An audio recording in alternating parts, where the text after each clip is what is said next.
Hello, this is Lisa Russick with the podcast We Are All Psychic, and today we have John with us. John, would you like to say hello? Hi, everyone. This is a video on Spotify and YouTube if you would like to see this wonderful musician from Nashville. And so, John, I have a question for you right away. Do you think we're all psychic? I believe so. You do. You just heard this question this evening, I think. Why do you think that? I've had some experiences in dreams. That's where it starts. Everybody who comes on this podcast is like, dreams is where it starts. What kind of dreams have you had? I had one the other night where a number came to my head, and then I looked up the number, and it was to a Freemason lodge in East Nashville. And I Whoa. find it kind of weird that that number came to my head. Like a phone number? No, the lodge number. Lodge number. Weird. And it came And in the dream like a symbol to you. yes, it did. So that was just one experience.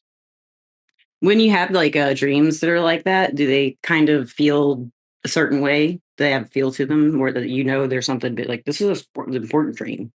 So most people will say when they have some kind of dream that, like what you said, you found there's something to it in the weird world, in the weird of the world. You know what I mean? I've had so many weird dreams. I had a dream one time that I was being held down, and that was scary, and it felt so real. You couldn't breathe. Did you feel like someone was sitting on your chest? No, I could breathe. It just felt like somebody was pulling down on my covers. Oh, weird. That's what a lot of ghosts do. They do that. And there's also a hag that does that. And she's done it all through mythology. And the hag usually causes sleep paralysis, though. And people, doctors will say, yes, this happens, but the hag is imaginary.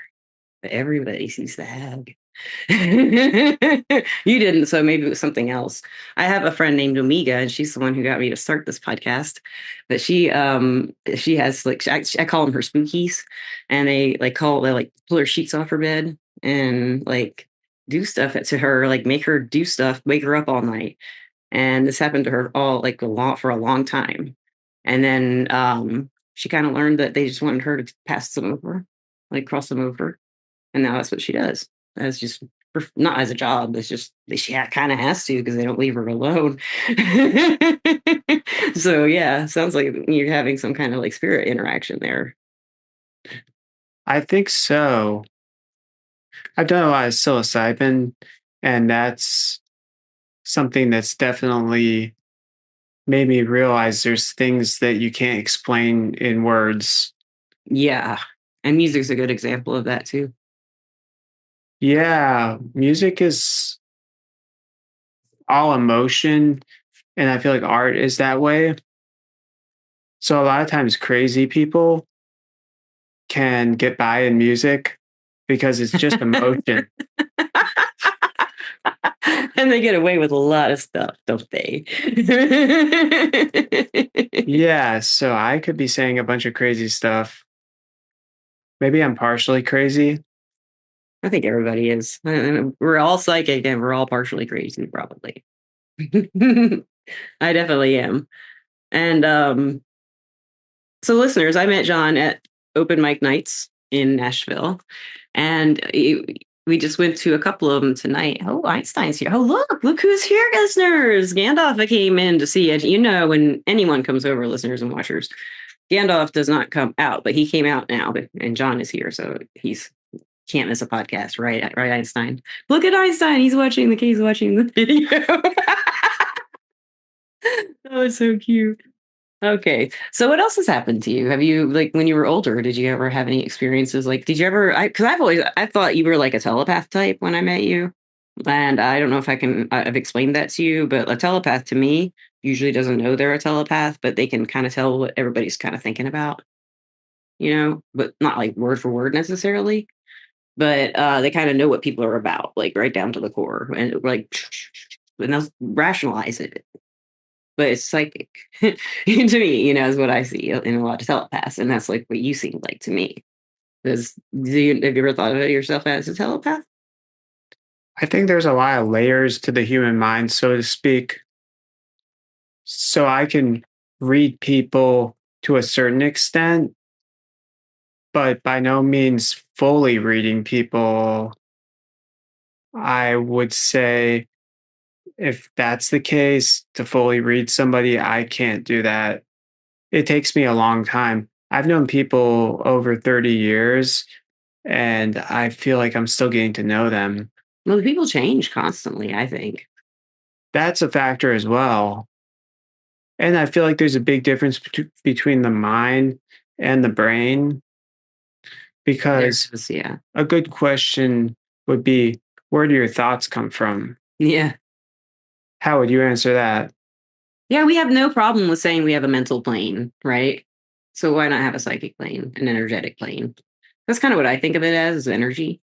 And it's like part of our makeup, everything, it's part of how everything works, along with the physical and the mental and the emotional. But like you said, with the mental is just a concept, really. But that's what gave us our reality, you know? So we got kind of respected, I guess. Otherwise, we wouldn't know what was happening. We'd be on ketamine.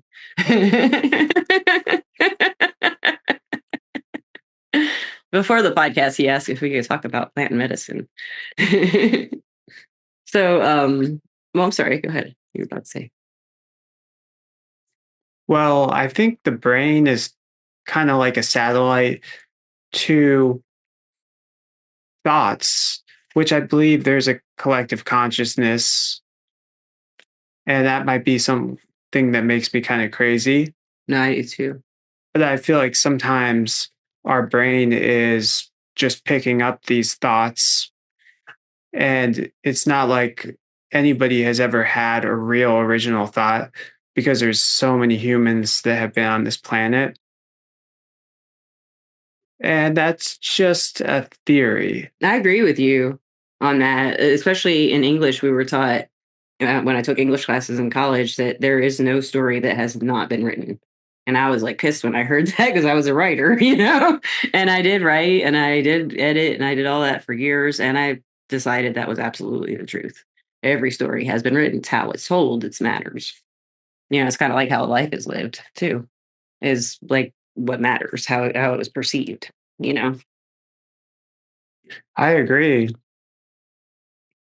So like when you play music, when you first started playing music, this is what I loved about music so much, is like I had a very big spiritual experience when I got my guitar. I already played piano and keys. And I didn't know if you ever had any kind of like, and you said you played in bands. So did you ever have moments with your bandmates where you were like really synced up, or when you were playing, when you first got your music going, you're like, this is it. If that happened to you, did that anything like that ever happen to you when you first started out? I try and play and not get too much in my head. And that's kind of a paradox in and of itself because supposedly our brains control everything. But as musicians and artists, we have to get out of our heads. So Yeah. it's a very abstract world we live in. And the more I learn, the more I realize I don't know. That's the truth. But the really cool thing about, we talk about this on the podcast a lot, the more we delve into the mysteries of life and the psychic side, the energetic side, the more I do, especially when I talk to people and they're in the field and they're working on it and stuff, it gets weirder. Life just gets weirder and weirder and weirder and weirder and weirder. The weird gets normalized. And then it gets weird again, because you're exploring the mysteries. And it's just amazing, like how, like, to me, like things that happen to me and that happen to someone else will be like, for example, listeners, I haven't told anybody this. It's just like a week ago, maybe it was 2 weeks ago. I was in my bedroom and I was looking out the window and I saw something. I didn't think about it. I was like, what the fuck did I just see? And I went and I looked, and there was a dude he was wearing a hard hat, and he he was wearing like a safety jacket, a vest, and he was carrying this like tarp that was rectangular and long, and carrying it long ways, full of pink balloons, and they were water balloons. And I was like, So I came in this room to see him on the other side because I was like, "Is that real?" He was, he was not there, listeners. He did not exist, and I didn't make him up because I stood here and I watched, and I looked, and then I saw one pink balloon just kind of off down there by the dog park, just by itself. Just kind of go. That's the first time anything like that has happened to me. And the thing is like that's the kind of weird that starts happening after a while, and that's not a hallucination, because I knew what it meant. There was a message with it. That was like that's kind of like part of the madness too. If there's no message to it, but there was a message for me there, and I'll listeners and watchers, I'll tell you that one in the next podcast. I'll tell you what the meaning of that was because it has to do with the podcast. But so that's what my experience has been like that. I mean, well, he was gone, and there's nowhere for him to have gone in the 3 seconds it took to get to this part of the house, running. It was crazy. So have you had anything like that? Like, you know what I mean? Like just the weird stuff happening around you and you don't really pay attention to it. And then if you do, like, what was that? Or a sound you hear sometimes. You don't think about it too much. Yeah, a lot of times in dreams, and I've written it on some of my songs where I mentioned doors that don't go to anywhere. And Yeah. I've experienced that quite a bit in dreams. Ooh. Like you open the door and there's nothing behind it. Yeah, when I was in one of my dreams, I was at my grandparents' house and I was opening doors and they were leading to nowhere. So that kind of clarifies where I got that from. Yeah. And I wrote it in one of my songs. So I incorporate some of those kind of abstract ideas because I think dreams are a great way to write songs as well. So I don't have just one way to write songs. Yeah. Yeah. Some are from real experience and some are just completely abstract, like dreams. Yeah. Yeah. That's cool. And some are just meant to be interpreted from other people's points of view or from a different perspective. Like my song, The Man, is from the man's perspective. I have lots of examples of that. Yeah. That's cool. I am getting so tired, John. Okay, listeners and watchers, we might wrap this up and continue it another time. Let's see. Oh, wait. Hey, look at we've been talking for a long time. It's like 20 minutes. That's not so bad, John. I guess we could finish, couldn't we? Or we could finish another day. What would you prefer? Whatever you prefer. I'm on all streaming platforms and Great. Yeah, wherever you would tell them where you are. under JONLIPSHAW. That's my legal name. And then I have a project, Dangerful, which is danger with beautiful, with the end of beautiful It's cool. put together. I have a sticker and I'll put it on the cover of the podcast. So you'll see it. That's pretty easy to find. And that's how you can find me. And you can also find me at Everclear. Everclear is our sponsor. You can get advice from psychics and empaths so you can get the clarity you need to create the life you deserve. And I am Lisa Russick on everclear.com. And in the app stores, it's called Everclear Advice App. John, I would love to ask you for some advice for our listeners. And mainly you've talked about dreams, and I would like to have you back to talk more about dreams because I'm just not at my best right now.